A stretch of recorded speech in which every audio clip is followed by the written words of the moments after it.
In the review of VK4502B, I mentioned update 5.5 and super heavy is coming to the game, taking over the role of side scraping from others. Here we are on 5.5 and it is right. Long live the new kings. I am Neil and this is my review of VK101B.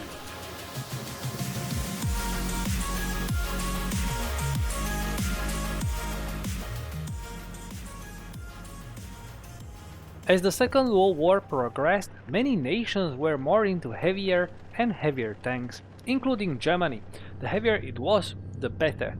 Not only company Krupp designed Löwe as per Hitler's request for a tank which weighed 100 tons, but a conglomerate consisting of companies like Porsche, Daimler, Krupp or Skoda, to name few known these days, they got a request to design a Löwe competitor.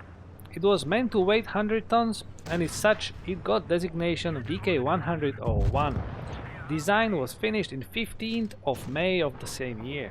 Originally it was meant to carry 15 cm gun, but the alternative proposal was with a 12.8 cm, which we have in the game. After the gun test, the gun seemed insufficient and Hitler proposed to increase the weight limit to 120 tons so it can be more armored and more powerful. In the similar time the design was finished, it got its first name. It was called Maus. Kind of interesting, isn't it? And from summer 1942 it was also called Mauschen. And all these names just points out that the VK101 and Mauschen were just steps in reaching Maus tank at the end. One interesting fact though, there is a reason why these tanks are kind of narrow and are not as wide as Tigers or Löwe. Designers of the latter ones plan to have a separate wheels for the tanks when they will be transported. For example, when they wanted to transport the Tiger 1, they had to remove the wheels it uses in a battle and use a narrower one, so it can fit on a train. Maus and its predecessors like Tiger P and the whole tech tree except I think VK7201 was designed by Porsche, which was against the idea of having two sets of wheels. So he wanted all the tanks to be as wide as the train platforms and not wider. Moving on to World of Tanks Blitz, many of you already heard this is somehow called super heavy. And this is actually good, because before we have KB4, which bounced a lot of shots, but it was still kind of easy to pen because it had very big weak spots. Then we have Premium MLE 49 from French, which is heavily armored only from the front, and that's it. But now we have VK101. It feels like a mouse and drives like a mouse, and that is alright. You should really meet something like a mouse sooner than in tier 10 and got used to the tanks like this one. It is an example how good or bad tank can be if you focus only on one capability and give up everything else. In this case it's an armor, bouncy as hell, and as such it really needs piece of analysis here. What we can go through first is the common armor values. The first one is the upper plate, which is 200 mm. The turret is 230 mm. The cheeks are only 170, but they are so well angled their effective armor is around 500 mm, and that's impenetrable even by tier 10 tank destroyers. If we move on, the sides are 116 on the turret and 130 on the side. And be aware, on the rear it's 140 on a turret and 120 on a rear, but do not use HEs, because if you can see here, right there is a big gap between the spaced armor and the hull, so all your HE and all your heats will get consumed there.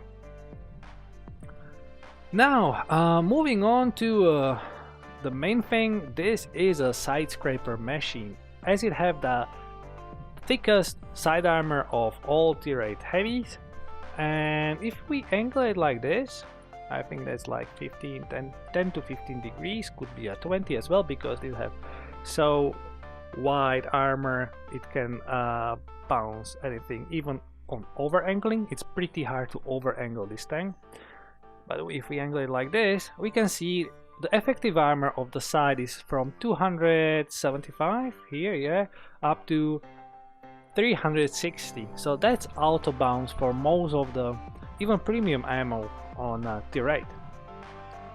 If you would be considering shooting this space armor, here we are talking about 420 millimeters, and here are 200 and another 200 inside on a hole, so this is a no way. The side is basically impenetrable. What is penetrable though is the lower plate, which have 120 millimeters, but when it's angled it can go up to like 250, here is 270, 250 millimeters, something like that. While you might struggle to penetrate that, you can shoot for the front wheel. If you will be shooting front wheel, you need to overcome 40 millimeters of spaced armor, so this is a no place to shoot HEs or heats, but for AP shots you can go through it.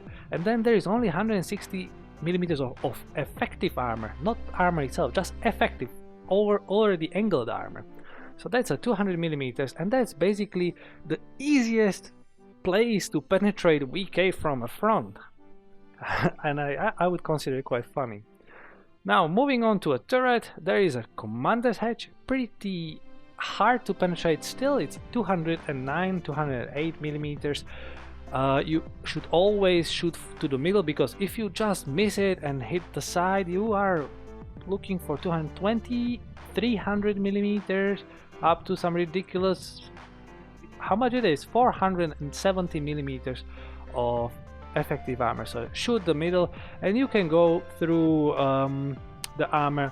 If you are shooting most of the standard rounds for things like T-44, you might need your premium ammo. Now there are two weak spots which are kind of easy to hit, but they are not that common. They are not common in tier 8 for sure. The first one, more common, is the turret ring. It is round, so every time you shoot the flattest part of it, which is looking towards you, you are looking for basically the raw numbers. You are not looking at anything angled. So here we have 230 millimeters. While it doesn't sound like a weak spot, it is, considering you are shooting VK. Many other tanks are considering very hard to pen on these values, but this is a VK, this is a weak spot. Moving on to last weak spot, which is very unexpected, is mouse-like weak spot. And if you look at the turret, it is round shaped, kind of round shaped. That means it really doesn't matter from which angle you look at it, there's always a flat part which is looking at you, and you can always shoot it and have that 230 millimeters. It basically works the same way as a turret ring. So if I would aim to the front of it, I would go for 520 millimeters of effective armor, but if I go for the flattest one, which is the closest one to me, I always go for like 230. In this case it's 236. If I turn it like this, I'm shooting the front for 233. If I go like this, I'm looking for, okay, here is now 350, but like this it's 259. But in this case you should be shooting other places, like here for 30 millimeters. You can go with HE on that. From the equipment point of view, I would definitely go for improved armor, as the weak spot will be even harder to pen and armor will be even more reliable than it is already. So as we've seen, it is very well armored tank, and even the weak spots go over 200 millimeters. So tanks like T-44 will really have to find a better position or use different strategy to overcome VK. And that's alright. You should not be trading shots with heavy, especially if you are in medium. It's definitely easier to circle it to death and go around it, and keep shooting only when you see the flat sides. And it is not really hard to get there, because it have the worst top speed of all tier 8 heavies, and basically same as AT-15. It's only 20 kilometers an hour. It takes time till it gets there, and takes a lot of time to relocate and adapt to situation changes. Power to weight ratio is, just to confirm what is expected, it's 120 tons, and it's just too much, and I think it's really slow tank. To improve mobility at least a bit, You should pick the right equipment, and I would go for engine accelerator over the controls, as these tanks really need to move faster, even by a little bit. Last aspect of this tank is gun. It has awful DPM of less than 1700 and it competes only with American Mutant Heavy. But while the DPM is awful and penetration is not great either, its alpha damage of 460 makes it a great shot trader. I mentioned it many times before as I review many high alpha tanks, but if you are the one who controls the pace of trades, you are going to out DPM others. Otherwise you are not going to win the DPM race, but still you can rely on your armor a lot, so you can still win these situations. Aim time and dispersion are not the worst, but I would not consider them really great either. One nice feature though is 8 degrees of gun depression, so this tank is not lost fighting over the ridges. It is not T-34, but 8 is good and it's more than most heavies and mediums have. So you can do really well as well there. From equipment point of view, I would definitely pick enhanced gun laying drive for better aim speed, and while dispersion can be improved by refined gun, I would stick with vertical stabilizer. You are more likely to fight side scraping in a city when you are constantly on the move and turning than sitting somewhere in the rear and doing sniper shots. Last question would go if you should take a rammer or calibrated shells, and there is my answer. It's always the same, and there are only few exceptions, and this is not the one, so you should go for a rammer. All in all, this is a lovely tank, and for many cases you should just keep pushing forward. Sure, not between other 7 tanks, but you are able to do a real pressure even just by yourself on a smaller groups. This is a really great wall which bounces shots and makes others revise on their strategy. And I'd say this is really a good example of when you sacrifice everything for one aspect. Many other fails, this one doesn't. Alright, so welcome to Dead Rail and our master replay. Enemy have Löwe and as well VK100-01 and VK4502, so they have 3 heavies, so we should expect them here. I have a better position here because I can hide my turret behind obstacles, while other VK, when he will want to get out and shoot me, he will have to expose his basically easiest weak spot. First of all, there is a VK4502A. That's a lovely first shot for 453. We are going to remove him very soon because that's not really a heavy tank, that's a medium tank. There we are, he is already on half health and it doesn't exist anymore. So I can keep pushing. I see Löwe on the left, he have a great gun depression, that's the reason why I slowed, and I was like, can he depress his gun enough to shoot me? And I saw him reversing, so I know I can push on. Here we are. You saw I am aiming all the time to the middle of his weak spot of the VK. There we are. I think he's giving up. Yeah, you see? The middle, not the side, the middle. Lovely. 462. You see, I think he left the game already. Löwe can try whatever. I've been hit by my team even though as well. So VK is dead. That was unfortunate. And we are going to slowly remove Löwe, now on 2262 damage. I'm sorry I blocked that shot from Black Prince. I'm sorry, Black Prince, really sorry. There we are, Löwe, 3, 2, 1, there we are. That's our first kill. We removed Löwe. So far I bounced no shots and we did 2409 damage. Going back, we see T-34, he will be running away, and it will be kind of black black shot, sorry, blank shot, but you know, we knew where he is.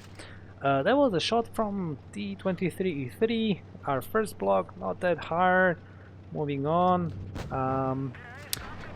and here is T-44, which I already said he will be struggling to shoot me from the front, and not from this distance. When you even lose more penetration, he can't do nothing to me. I can just put shots into him one by one without any issues. That's a 440, bit less than an average. He keeps shooting, I get no damage at all. We are going to remove him. Come on, 3, 2, 1. Bye bye T-44. And I decided to just ignore T-23. He can't do much. I can kill this VK just by myself, and I can go directly at him. And you see, he chose the weak spot. He knew where to shoot. That was good shot by him. But I was like, what the heck? I can just push out and kill him. There is now no way he can penetrate me except the turret ring and the turret. Good job. 4 kills, 4079 damage. Lovely, lovely master replay. So, as I said earlier, I really love this tank. It's amazing heavy tank, and I would consider it a bit overpowered at this moment. Yeah. Thank you very much for watching. I hope you enjoyed this video. If you do so, please give it a like and subscribe. If not, you know, there is a dislike button as well. And I'll see you in next video. In the meantime, I wish you great battles and loads of ammo boxes, loads of engine fires. Obviously, not yours, theirs. Bye guys.